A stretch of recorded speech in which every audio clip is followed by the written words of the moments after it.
A continuación, la crisis económica.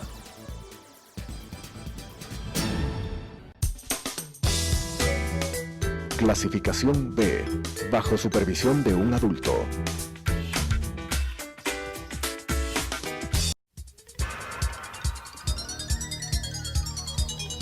Las opiniones vertidas en este espacio por la producción y dirección del programa son de exclusiva responsabilidad de sus autores y de quienes intervienen en ellos.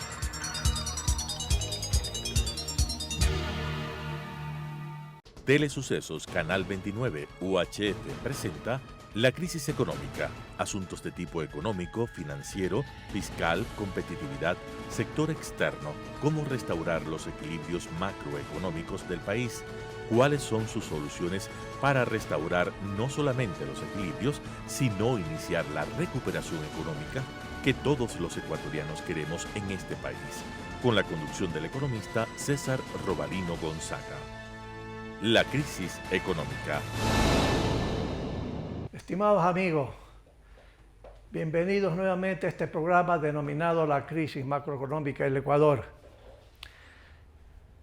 Estamos atravesando en el Ecuador, estimados amigos y amigas, graves problemas.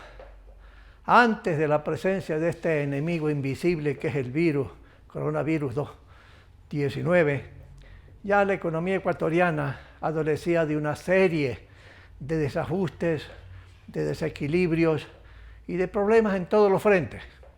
Había, antes del virus con que nos estamos enfrentando, problemas en las finanzas públicas del Ecuador, problemas en el sector externo, problemas en el terreno de la competitividad, problemas serios en el sistema de seguridad social, en el sistema de pensiones. Había una serie de complicaciones en los sectores productivos, mucha gente sobreendeudada, familias, empresarios en la lucha por sobrevivir. La presencia de este virus que nos sigue acosando y amenazando con nuestra vida, sencillamente, ha intensificado la gravedad de los problemas. Y cada uno de ustedes, amigos, en sus hogares, sabe porque sienten sencillamente el efecto que tiene esta pandemia. Hemos estado por algún tiempo, casi 3 meses, sencillamente sin ir a las oficinas, sin ir a los trabajos, empresarios pues haciendo frente sencillamente a esta situación. Y si las familias no salen, como no han salido, buena parte, a consumir, a gastar, etcétera, sencillamente pues los empresarios que crean junto con los trabajadores la riqueza del Ecuador, sencillamente pues no ha habido ventas. Las ventas sencillamente se han desplomado en todos los frentes, más en unos que en otros, y esto ha implicado pues menos volúmenes de producción para los empresarios. Y esto a su vez implica una serie de desajustes financieros en cada una de las empresas. Empresarios y empresas que tienen músculo financiero están aguantando, pero aquellos empresarios pequeños, la pequeña empresa, la pequeña industria, que es el corazón realmente de la economía ecuatoriana y de muchos países, sencillamente algunos han cerrado, otros han quebrado, y eso ha implicado sencillamente pues desempleo, gente que sencillamente no tiene trabajo, y el desempleo abierto, el desempleo total, el subempleo, etcétera, ha crecido en forma espectacular, ¿sí? Y esta situación todavía no va a ser corregida totalmente mientras realmente no haya la vacuna. Esa será la solución para todo el mundo, no solamente para Ecuador. Pero los efectos de este virus sobre la economía han sido enormemente graves. Y hoy por hoy la economía ecuatoriana enfrenta muchos más desafíos, mucho más intensos que sencillamente lo que teníamos hasta diciembre del año pasado o enero de este año. Hay problemas graves en las finanzas públicas. Allá en el mes de diciembre, para tocar solamente el caso de finanzas públicas, estimados amigos, allá en diciembre en que se aprobó por parte de la Asamblea Nacional un presupuesto general del Estado con un déficit programado aproximadamente de 3.400 millones de dólares, asumiendo un precio del petróleo de $51 aproximadamente, y asumiendo que la economía iba a crecer pues a una tasa baja pero no negativa. Y en función de eso se calculó por parte del gobierno y aprobó el Congreso Nacional sencillamente una serie de recaudaciones que se estimaban que iban a ser este año cerca de 15.000 millones de sucres de ingresos tributarios. Y claro, en materia petrolera se va a tener para el presupuesto algo así como 3.000 y pico de millones de dólares. Pero aparte de eso, se presupuestó y se aprobó por parte de la Asamblea que iban a haber ingresos por lo menos por 2.000 millones de dólares en términos de lo que se llama la alianza público-privada. En otras palabras, eran ciertas empresas estatales que el gobierno programaba hacer una concesión, no la venta de activos estatales, sino una concesión, para que empresarios internacionales fundamentalmente pudieran hacerse cargo de ese activo del gobierno, manejarlo, administrarlo mejor y dar utilidades y dar ingresos adicionales que no los tiene el gobierno. ¿Sí? Pero lamentablemente, señores, la economía ecuatoriana no solamente que no va a crecer modestamente. Anteriormente, el juicio personalmente mío como profesional de la economía era que la economía este año se iba a reducir en términos reales en por lo menos 10% anual. 10%. Pero como van las cosas y una serie de informaciones últimas, el Banco Central ha hecho una nueva estimación y ellos estiman que es posible que el 10% se contraiga la economía ecuatoriana. Eso implica que el estándar de vida promedio de los ecuatorianos descenderá una vez más este año en forma muy intensa y muy grave. Pero como están las cosas, es posible que la economía se contraiga no en 10%, sino en mucho más. Países desarrollados, Estados Unidos, Europa, por ejemplo, están enfrentando también una situación difícil y la economía en esos países ricos sencillamente va a descender en más del 6 o 7 o 8%. China continental, que ha sido el motor de crecimiento de la economía mundial y que ha permitido a muchos países exportar cantidades enormes, no solamente de materia prima como petróleo, cobre, sino otra serie de productos, China tampoco va a poder crecer como era anteriormente el crecimiento espectacular que tuvieron China por 30 años, más de 10% anual en términos reales. Eso ya no va a ser posible ni para el mundo, ni para los países ricos. Peor, amigos, para países subdesarrollados, países de clase media como Ecuador. Entonces, esto implicará, estimados amigos, que el estándar de vida de los ecuatorianos al terminar este año va a ser más o menos igual que allá que el año 2011-2012. Habremos perdido casi 10 años. 10 años habemos perdido en términos de riqueza y de ingresos para los ecuatorianos. Y el desempleo va a crecer mucho más, porque la recuperación no se va a ver este año. ¿Sí? Este año no se lo va a ver. Además, porque sencillamente los empresarios privados nacionales e internacionales están temerosos hacia el futuro, ¿no? Y cuando los empresarios sienten incertidumbre, sienten dudas, ciertos temores sobre el camino hacia el futuro que recorre una economía, entre ellas Ecuador, sencillamente las inversiones que crean riqueza, que crean empleo, no se dan lamentablemente. Y eso está pasando y va a seguir pasando en Ecuador. Y aún más si uno observa sencillamente que unas reformas estructurales que el gobierno aún en esta pandemia debería llevar a cabo, sencillamente están aguantadas todavía, no se ve una claridad total hacia el futuro. Recientemente el gobierno mandó a la Asamblea 2 proyectos de ley por la vía rápida. El uno que le llaman la ley humanitaria, que ha sido aprobada ya por la Asamblea con ciertos aditamentos que no son convenientes para la creación de empleo.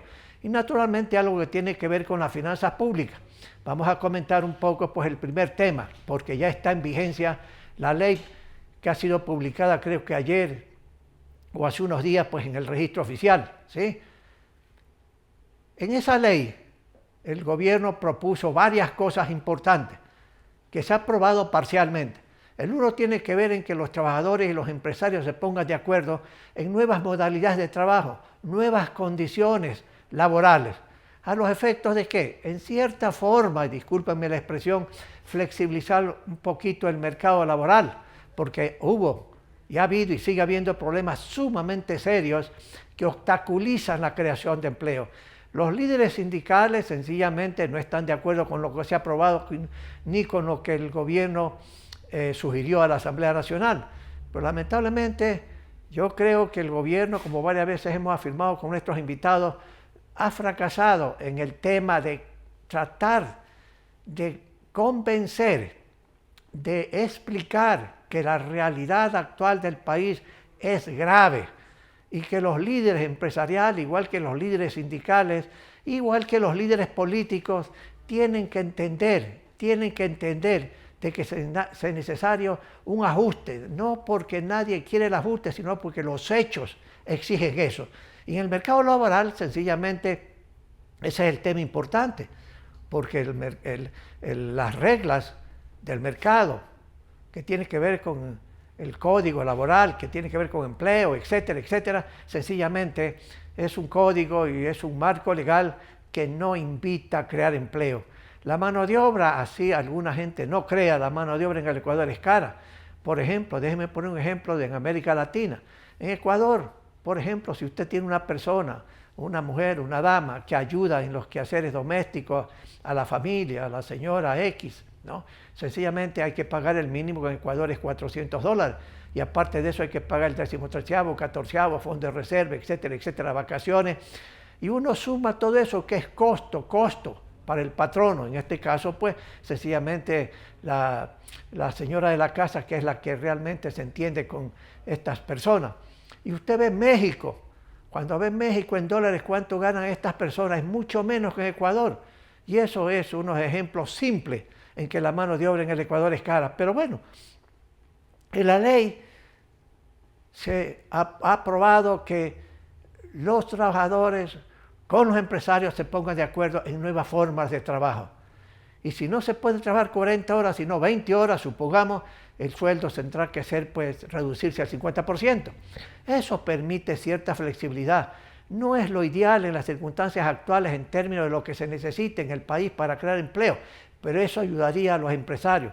Pero aquí, naturalmente, también hay ciertas cosas no tan adecuadas aprobadas por la Asamblea, que hará que sencillamente los empresarios pidan a la Corte Constitucional, igual que los líderes sindicales pidan que sencillamente se estudie la posibilidad de declarar inconstitucional la ley en su conjunto o una serie de artículos. Pero, queridos amigos, el tema de los varios que tenemos en el Ecuador es crear empleo. Crear empleo, los políticos lo saben, los asambleístas lo saben. Aquellas personas que quieren mañana dirigir el país en las próximas elecciones tienen que saber los problemas hondos con los que van a enfrentar por parte de la economía ecuatoriana, independientemente de la crisis sanitaria que tenemos, aparte de la crisis moral, de los principios éticos, que también es una crisis espantosa que hay en el Ecuador, ¿sí? Entonces, sencillamente, yo diría, amigos, que hay que trabajar más hondamente en este frente, el frente de creación de empleo. Pero también en la ley se aprueba también lo que le llaman razones excepcionales para en un momento dado decirle a un trabajador que ya esto no da más y que por lo tanto tiene que dejar de trabajar en la empresa, ¿sí? La Asamblea ha decidido que eso solamente se da si la empresa en la que trabaja, pues, Juan Piguave, se liquida, cierra definitivamente. Y en una empresa, y este es un error de la Asamblea Nacional, este es un error y no es un buen mensaje lo que han aprobado. ¿Por qué? En una empresa, y esto se da en la realidad, no es una argumentación, sino hechos. En una empresa, de repente, el empresario tiene 3 o 4 líneas de fabricación de 3 o 4 tipos de productos diferentes. Y cada producto se produce en una línea, con maquinaria específicamente que sirve para producir ese producto. Si un momento dado un empresario, por X motivo, ve que un producto de los que él fabrica pierde en el mercado, no es conveniente seguir con ese producto porque los consumidores no lo consumen, o redujo el consumo, redujo el gasto, y entonces ese producto, seguir produciéndolo, y sencillamente le da pérdidas al empresario. Entonces el empresario decide que hay que acabar con esa línea de producción y ya no se produce ese producto más o ese servicio, y entonces hay 4, 5, 6, 7, 8, 10 trabajadores en esa línea, y naturalmente, si se deja de fabricar en esa línea el producto ABC, sencillamente esos 8, esos 10 trabajadores ya no tienen nada que hacer. Entonces, por fuerza mayor, no hay alternativa sino decirle al trabajador: por favor, Juan, ya no puedo tenerte, dejé de producir este producto, hasta luego Juan, y hay que liquidarlo, no como despido intempestivo, sino como una liquidación normal. Yo sé que esto es duro aceptar por parte de un u otro trabajador, especialmente si el trabajador tiene algunos años en esa empresa. Es duro, pero desde el punto de vista de la realidad, si hay un producto que ya no me camina, que ya no tengo lugar en el mercado, porque los consumidores creen que es caro o porque hay una sustitución de un producto por otro, sencillamente no puede exigirse a ese empresario que siga produciendo un producto en el que va a perder plata. Y los trabajadores en esa línea, lamentablemente, tienen que quedar sin empleo. Aquí, naturalmente, vuelvo a repetir, la Asamblea ha aprobado no.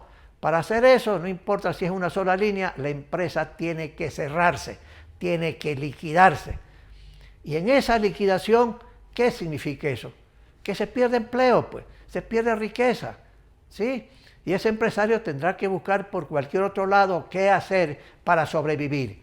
Esto es un tema aprobado por la Asamblea, estimados amigos y amigas, que sencillamente no es un buen mensaje para la creación de empleo, para generar nuevas inversiones. Tengan presente, amigos y amigos, que la riqueza se crea ¿cómo? Haciendo inversiones, pues. ¿Quién hace las inversiones fundamentalmente? No digo exclusivamente, pero fundamentalmente. Los empresarios chiquitos, medianos y grandes. Y cuando es una empresa pequeña, que realmente es el corazón de la economía, porque aquí abundan la cantidad de empresas pequeñas, industrias pequeñas, que dan empleo en cantidad importante, eso es lamentable. Pero aparte de eso, cuando las empresas cierran, chiquitas, medianas, grandes, por lo que sea, sencillamente hay efectos de varios tipos. Hay efectos sobre la creación de riqueza y de la actividad económica. La actividad económica desciende, se desploma adicionalmente. Pero también como los trabajadores quedan sin empleo, entonces afiliación al seguro, el número de afiliados al seguro se reduce drásticamente y entonces hay menos recursos en el seguro para pagar a todos los jubilados. Y ahí el peligro el día de mañana, fundamentalmente porque el gobierno no paga el 40% a que está obligado a pagar, sencillamente tendrá que decirle a los jubilados, ve, no te puedo pagar ahora, te voy a pagar mañana. Todavía no pasa esto, pero el efecto del desempleo es que faltan afiliados al Seguro Social y faltan sus contribuciones. Pero aparte de eso, amigos, sencillamente el que queda sin empleo deja de consumir. Y si deja de consumir, sencillamente los empresarios de todo tipo ven que sus ventas no reaccionan, se reducen más y eso crea otra serie de complicaciones, ¿sí? O sea, estamos entrampados, amigos, en un problema sumamente serio. Y los políticos y la Asamblea, al haber aprobado esa ley, no dan buenos mensajes. Pero naturalmente es un buen mensaje, más que sea parcialmente, el hecho de que los trabajadores se puedan reunir con el empresario y puedan ponerse de acuerdo en nuevas modalidades de trabajo. Eso yo creo que es positivo. Hay líderes sindicales que han dicho que eso no es conveniente porque eso es precarizar la labor. Lamentablemente los líderes no han entendido bien las realidades, lo que está aconteciendo en el país. Amigos, la economía, como yo decía al principio de este programa, no va a crecer, va a decrecer en más del 10% anual. El estándar de vida promedio de los ecuatorianos va a descender, ¿sí? Y lamentablemente es un hecho, una realidad. ¿Cómo maneja esto? ¿Cómo crea condiciones sencillamente para inversiones privadas? Porque la inversión pública está descendiendo por razones que luego voy a comentar. Sencillamente creando estímulos pues, para el empresario privado, creando estímulos. Pero hoy por hoy el empresario privado no se siente estimulado para correr riesgos y correr riesgos acá. Dentro de todos estos problemas en los que los sectores privados, productivos, tienen problemas serios en todos los frentes, mis amigos, hay un sector importante, fuerte, saludable, que es la banca ecuatoriana. El sector bancario ecuatoriano está sólido, está líquido, está solvente, en buena hora que sea así, y está ayudando en la reestructuración de los pasivos de los clientes, porque si hay un cliente que por razones ajenas a su voluntad se le ha reducido las ventas y ha tenido que reducir producción, entonces el flujo de caja de ese empresario se reduce, y el que no tiene suficiente efectivo para aguantar, sencillamente tiene que ir al banco a que lo ayude, a que el banco analice su situación y le reprograme sus deudas, de tal manera que no pueda pagar pues, en un mes, en 2 meses, sino que reprograme las deudas hacia el futuro. Esto es un tema de caso por caso. Y también aquí, hay una disposición legal, la Junta de Regulación ha tomado ciertas decisiones en la dirección correcta, pero este es un asunto de caso por caso. Porque hay empresarios que siguen teniendo músculo financiero y esos empresarios no pueden aprovechar la oportunidad para sacar ventaja. Si tienen músculo financiero, tienen reserva suficiente, bueno, hay que pagar a los bancos y las cooperativas a tiempo. Pero aquellos que no pueden tienen que explicar su situación. Pero vuelvo a repetir, dentro de esta debilidad de los sectores productivos reales, no importa si es la industria textil, el comercio en general, si es el sector exportador de flores, por ejemplo, no importa el sector productivo, pero hay problemas en ese frente, hay problemas, sí, y es una gran ventaja, un gran beneficio tener un sector bancario sólido, porque entonces el sector y sus administradores se han preparado para absorber estos choques que están dando en la economía, ¿sí? Ahora, amigos, ¿por qué la inversión pública se está reduciendo? Y aquí un poquito de comentario. El presidente de la República alguna vez dijo hace poco tiempo de que sencillamente las necesidades de financiamiento son enormes y que todos los habitantes ecuatorianos, igual que los líderes políticos, los líderes empresariales, líderes sindicales, deben comprender sencillamente que el Estado está casi quebrado, ¿sí? ¿En qué sentido lo decía el presidente? Decía que el año pasado se aprobó un presupuesto con un déficit programado de cerca de 4.000 millones de dólares. Concretamente recuerdo que eran 3.400.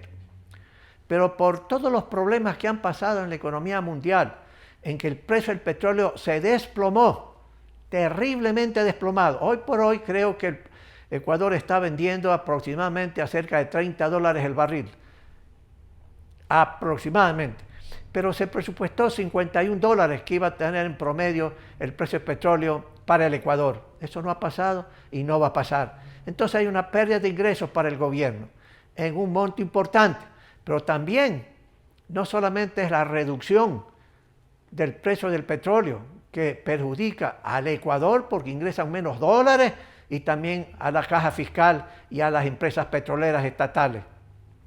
Pero aparte de eso, una vez que la economía no puede crecer, entonces las recaudaciones tributarias, no importa cuáles sean estos, amigos, el IVA, el ICE, los impuestos a la importación, por ejemplo, se reducen.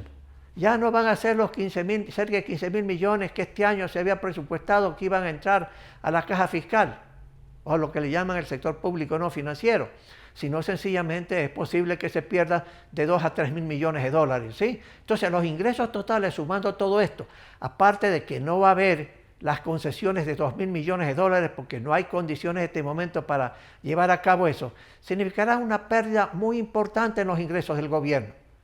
¿Cómo financia eso? Sencillamente, el gobierno dijo, voy a financiar esto proponiendo a la Asamblea con más impuestos. Y se propuso impuestos a la renta a las personas naturales, a los empresarios, etcétera, etcétera. Pero la Asamblea dijo no, no y no. Y naturalmente, pues las condiciones actuales y futuras no hay como para que este gobierno insista en más tributo. Ya en la Asamblea Nacional, por razones políticas o cualquiera que ésta sea, dijo ni un centavo más de impuestos. Con esa estructura tributaria se queda usted, señor Moreno, presidente del Ecuador. Entonces, amigos, hay un déficit en el presupuesto del Estado que es muy superior a los 3.400, 3.500 que se habían aprobado. ¿Cómo financia eso usted? Bueno, el gobierno está dependiendo cada vez más en más endeudamiento y más endeudamiento. Los organismos multilaterales de financiamiento están ayudando al Ecuador y eso en buena hora. Entonces, sencillamente, lo que el gobierno tiene que nuevamente hablar con esos organismos para que le den cantidades mayores. ¿Para qué? Para financiar el gasto de salud en esta crisis sanitaria, ¿sí? Entonces, amigos, más deuda, lamentablemente, el gobierno va a tener que incurrir. Y ojalá que las condiciones sean las más adecuadas en términos de plazo. Ya se está renegociando la deuda, y aquí aprovecho la oportunidad para decir lo que se ha dicho en otras palabras. Sencillamente, tiene que haber tasas de interés mucho más bajas, tiene que conseguir el gobierno en las negociaciones con los bonistas, que son los que tienen sencillamente los 18.000 millones de dólares en bonos del Estado, emitidos por el gobierno en forma anterior, en el pasado. 5 años de periodo de gracia para no pagar intereses ni capital, porque no da más. La hacienda pública hoy y mañana no va a dar. Y naturalmente hay que conseguir plazos como de 30 años con tasas de interés bajas para que la deuda como saldo sea sostenible. Pero amigos, sencillamente tenemos una serie de complicaciones adicionales aparte de la crisis sanitaria. Últimamente se ha visto cómo una serie de personas, empleados públicos del gobierno anterior como de este gobierno, y una serie de personas naturales del sector privado han cometido el error grave. ¿De qué? De abusar de la crisis sanitaria para enriquecerse con sobreprecios en la compra de una serie de insumos médicos, como fundas para cadáveres, por ejemplo, ¿sí? Y otra serie de insumos más. Todos deben ir presos. Y hay una crisis de los valores éticos en el Ecuador que se agrega a la crisis macroeconómica, a la crisis social y se agrega a la crisis sanitaria. Y esta crisis de los valores éticos es tan importante como la crisis sanitaria. Amigos, los líderes políticos tienen ahora un papel importante. Hay que destruir todo síntoma de corrupción en el país. Pero a propósito de esto, permítame decirle que las empresas eléctricas están abusando.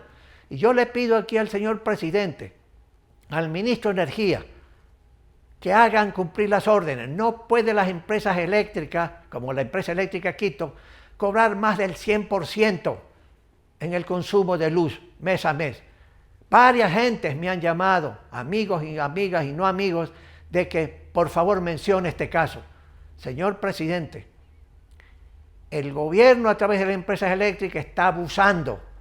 Están cobrando excesivamente por cada kilovatio hora en total. Ahora se han creado un ajuste por estimación, que significa más del 100% del consumo propiamente de energía. Esto es un abuso que hay que parar. Señor presidente y ministro de Energía, pare a las empresas eléctricas, que no sean abusivas y que devuelvan el dinero a los ecuatorianos. Gracias mis amigos, gracias mis amigas, hasta la próxima semana. Las opiniones vertidas en este espacio por la producción y dirección del programa son de exclusiva responsabilidad de sus autores y de quienes intervienen en ellos.